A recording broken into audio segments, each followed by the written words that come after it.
Noriu pakomentuoti karštą temą – aplinkosaugininkai tikrinantis automobilių taršą.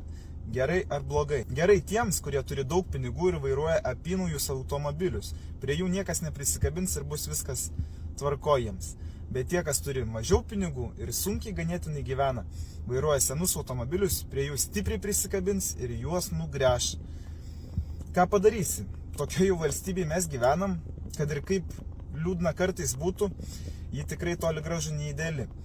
Aplamai, žiūrinti valstybės kiemą, autobusai, caro maro laikų, dūmina belia kaip jie praeista apžiūrą, ar jų net nestabdys ir netikrins.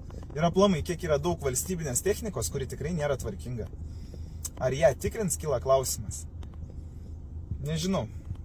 Man liūdna, kai tokie yra įstatymai priimami, bet iš labai mažos dalies gerai, kad bus mažiau taršos. Bet tai visiškai nekompensuoja žmonių, kurie sunkiai gyvena, išleidžiamų pinigų. Nes žmogus, kuris nedaug uždirba, išleis tos kelius šimtus eurų ant remonto, yra tas pats, kas žmogui, kuris daug uždirba, išleis keliasdešimt tūkstančių.